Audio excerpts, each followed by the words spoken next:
again. It's a rich thing.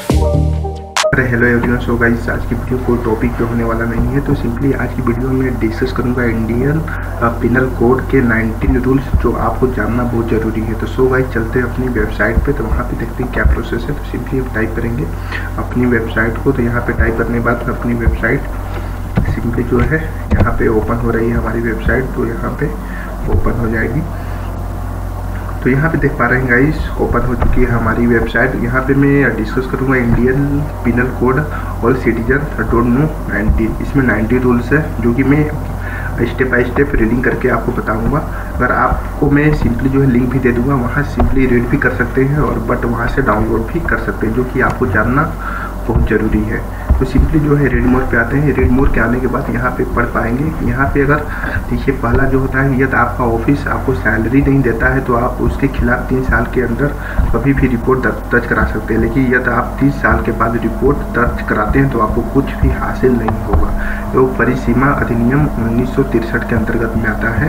अगर आप जो है 30 साल के अंदर अगर आप किसी भी कंपनी में जॉब कर रहे हैं, अगर 3 साल के अंदर अगर किसी भी कंपनी में जॉब कर रहे हैं, अगर आपको सैलरी नहीं देता है तो आप सिंपली जो है कंप्लेन कर सकते हैं। लेकिन आपको 3 साल के अंदर में कंप्लेन करना होगा, तभी आपको जो है सैलरी मिल सकती है। तो ये जो है अधिनियम जो लागू होता है, परिसीमा अधिनियम 1963 में आएगा। अगर दूसरा मैं बात करूँ, कोई भी कंपनी गर्भवती महिला को नौकरी से नहीं निकाल सकती। ऐसा करने पर अधिनियम 3 साल तक की सज़ा हो सकती है। तो यहाँ पे जो अधिनियम लगेगा 1961 का लगेगा, मातृत्व लाभ अधिनियम 1961 का लगेगा। तो इसमें जो है कि आप जो इसको अच्छी तरह से रीडिंग कर लें। तो यहाँ पे 3 साल तक जो भी कंपनी के ओनर होंगे या तो जो भी ऑर्गेनाइजेशन के ओनर होंगे तो उनको 3 साल तक जो है सज़ा हो सकती है इस अधिनियम के अंतर्गत। अब फिर हम नेक्स्ट में आते हैं। अगर पुलिस अफसर FIR लिखने से मना नहीं कर सकते, ऐसा करने पर उन्हें 6 महीने से साल भर तक की जेल हो सकती है। तो जो है भारतीय दंड संहिता जो 166 के अंतर्गत में आता है। अगर आप चाहते हैं कोई भी थाने में FIR लिखवाने के लिए, तो वहाँ पे आपके FIR को जो है नहीं लिखा जाता है, आपको जो है भगा दिया जाता है डाट को। तो वहाँ थाने का जो भी इंस्पेक्टर होगा उसके खिलाफ आप जो है मुकदमा कर सकते हैं, उसके खिलाफ जो है अधिनियम लगा सकते हैं। तो इसको अच्छी तरह से रीडिंग कर लें। फिर हम आते हैं नेक्स्ट प्रोसेस में। यदि आप हिंदू हैं और आपके पास आपका पुत्र है, पोता है, पर पोता है, तो आप किसी भी दूसरे लड़के को गोद नहीं ले सकते हैं। साथ ही गोद लेने वाले व्यक्ति और गोद के लिए जाने वाले बच्चे के बीच कम से कम 21 वर्ष का अंतर होना जरूरी है। तो जो आता है अधिनियम हिंदू गोद लेना और रख रखाव अधिनियम 1956 के अंतर्गत में आता है। बहुत ही कम लोग इस बात को जानते हैं कि यदि उनका गैस सिलेंडर और खाना बनाते समय फट जाए तो आप जान लो कि माल की भरपाई के लिए गैस कंपनी से 40 लाख रुपए तक सहायता के हकदार हैं। ये भी आपको जानना बहुत ज़रूरी है। यहाँ पे मैं आपको बता दूँ कि यहाँ पे कोई भी जो है होटल, चाहे वो 5 स्टार क्यों ना हो, आपको फ्री में पानी देने, वॉशरूम यूज करने से अगर मना करता है तो इस पर जो है अधिनियम लगा सकते हैं। 1887 के अंतर्गत में लगा सकते हैं। यहाँ पे फिर हम आते हैं कि तलाक निम्न आधारों पर लिया जा सकता है। हिंदू मैरिज एक्ट के तहत कोई भी पत्नी कोई भी तलाक के लिए अर्जी दे सकता है।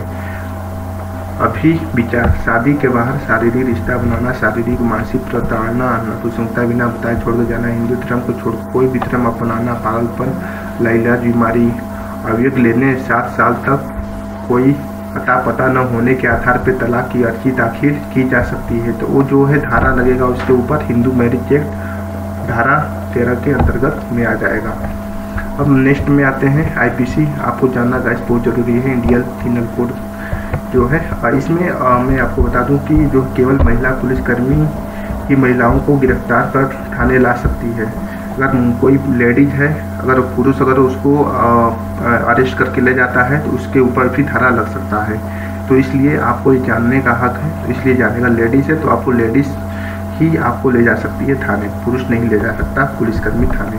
पुलिस कर्मियों को महिलाओं को गिरफ्तार करने का कोई अधिकार नहीं है। अगर ऐसा करता है, अगर आपको ऐसा करेगा तो उसके ऊपर भी धारा लग सकती है, आप उस पर ऊपर मुकदमा कर सकते हैं। उतना ही नहीं, महिलाएं शाम को 6 बजे से सुबह 6 बजे के बीच पुलिस स्टेशन जाने से मना कर सकती है। अगर एक गंभीर अपराध के मामले मजिस्ट्रेट से लिखित आदेश प्राप्त होने पर ही और इस पुलिसकर्मी की महिला को गिरफ्तार कर सकता है, तो इसलिए परमिशन लेना पड़ेगा। तो ये जो अंतर्गत आएगा दंड प्रक्रिया संहिता 1973 के अंतर्गत आएगा। अब आते हैं कर टैक्स उल्लंघन के मामले में कर वसूली अधिकारी को आपको गिरफ्तार करने का अधिकार है, लेकिन गिरफ्तार करने से पहले उसे आपको नोटिस भेजना पड़ेगा। केवल टैक्स कमिश्नर यह फैसला करता है कि आपको कितनी देर तक हिरासत में रहना है। तो ये जो लगेगा यहाँ पे धारा आयकर अधिनियम 1961 के अंतर्गत में आएगा।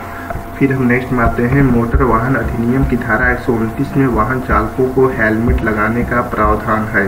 मोटर वाहन अधिनियम के धारा 128 में बाइक पर दो व्यक्ति को बैठने का प्रावधान है, लेकिन ट्रैफिक पुलिस के द्वारा गाड़ी या मोटरसाइकिल से चाबी निकालना बिल्कुल ही गैर कानूनी है। इसके लिए आप चाहे तो कांस्टेबल अधिकारी के खिलाफ कानूनी कार्रवाई भी कर सकते हैं। जैसे कि आपने कभी नोटिस किया होगा कि कभी आप मार्केट में जाते हैं, कभी आप किसी जगह जाते हैं, तो कभी कभार ऐसा होता है कि पुलिस वाले जो होते हैं वो डेफिनेटली जो है आपकी बाइक की चाबी निकाल लेते हैं। तो ऐसा करने पे उनके ऊपर जो है आप केस कर सकते हैं, उनके ऊपर कानूनी कार्रवाई कर सकते हैं। तो जो ये अधिनियम आता है मोटर वाहन अधिनियम के अंतर्गत में आता है। अब फिर हम नेक्स्ट में बात करते हैं, एक पुलिस अधिकारी हमेशा ही ड्यूटी पर होता है, चाहे उसने यूनिफॉर्म पहनी हो या नहीं। यदि कोई भी व्यक्ति इस अधिकारी से कोई भी शिकायत करता है तो वह यही नहीं कर सकता कि वह जो है पीड़ित ही की मदद नहीं कर सकता, क्योंकि वह ड्यूटी पर ही नहीं है। तो पुलिस एक्ट 1861 के अंतर्गत में आता है। यदि आप सार्वजनिक जगहों पर गतिविधि से संलिप्त हो पाए जाते हैं तो आपको 3 महीने तक की कैद भी हो सकती है, परंतु अश्लील गतिविधि की कोई भी स्पष्ट परिभाषा होने के कारण पुलिस इस कानून के दुरुपयोग करती है। तो पुलिस दंड संहिता की धारा 294 के अंतर्गत में आता है। कोई भी शादीशुदा व्यक्ति किसी बेहतर लड़की या विधवा के सहमत से शारीरिक संबंध बनाना है तो वह अपराध की श्रेणी में नहीं आता है। तो ये भी जो भारतीय दंड संहिता विचार धारा 498 के अंतर्गत में आता है।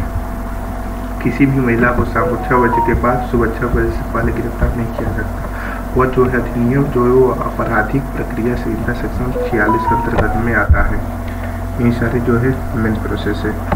फिर हम आपको बता दें, आपको यह जानकर अचरज होगा कि यदि आप किसी भी कंपनी से किसी त्यौहार के मौके पर कोई गिफ्ट लेते हैं या रिश्वत की श्रेणी में आता है तो यह जुर्म के लिए आपको सजा भी हो सकती है। तो विदेशी साधारण नियमन अधिनियम FCR 2010 है। यदि आपको किसी दिन चालान बिना हेलमेट के या किसी अन्य कारण से कट दिया जाता है तो फिर दोबारा उसी अपराध के लिए आपका चालान नहीं काटा जा सकता है। ये मोटर वाहन संशोधन विधेयक 2016 होता है। फिर हम बात करेंगे ड्राइवरिंग के समय यदि आपको 100 ml ब्लड में अल्कोहल का लेवल 300 mg से ज़्यादा मिलता है तो पुलिस बिना वारंट की गिरफ्तार कर सकती है। वो जो है मोटर वाहन एक्ट 1988 से सेक्शन 185/2002 तक अंतर्गत में आता है। कोई भी दुकानदार किसी उत्पाद के लिए उस प्रकृत अधिकतम खुदरा मूल्य से अधिक रुपये नहीं मांग सकता, परंतु उपभोक्ता अधिकतम खुदरा मूल्य से कम पर उत्पाद खरीदने के लिए दुकानदार भाव तोल कर सकता है। तो ये जो है अधिनियम अधिकतम खुदरा मूल्य अधिनियम 2014 के अंतर्गत में आता है। तो सो गाइस ये जो है आप इसको सही से रीडिंग कर लें। अक्सर जो है एग्जाम में चाहे UPSC हो, चाहे UPPCS हो, चाहे किसी भी स्टेट का जो है PCS का एग्जाम हो, तो इसमें अक्सर जो है पूछा जाता है। तो इसलिए मैंने जो है 19 पॉइंट मैंने डिस्कस किया है। तो आप इस 19 पॉइंट को अच्छी तरह से रीड कर लें। अगर आपको समझ में नहीं आता है तो हमारे से कमेंट बॉक्स में बताना बिल्कुल न भूलें। और गाइस आज की वीडियो में बस इतना ही। मैं एक्सपेक्ट करता हूँ कि ये वीडियो आपको डेफिनेटली काफ़ी पसंद आई होगी। अगर ये वीडियो आपको पसंद आई होगी तो प्लीज़ वीडियो को लाइक करें। अगर हमारे चैनल पे नए आए तो चैनल को सब्सक्राइब करके बेल आइकन को प्रेस करना बिल्कुल न भूलें। हम गाइस डेली वाइज आपको वैकेंसी अपडेट, टेस्ट सीरीज और नए नए कंटेंट आपको इस चैनल पे देते रहेंगे। तो गाइस हम मिलते हैं आपसे नेक्स्ट वीडियो में नए कंटेंट और नए टिप्स के साथ। Take care, bye bye.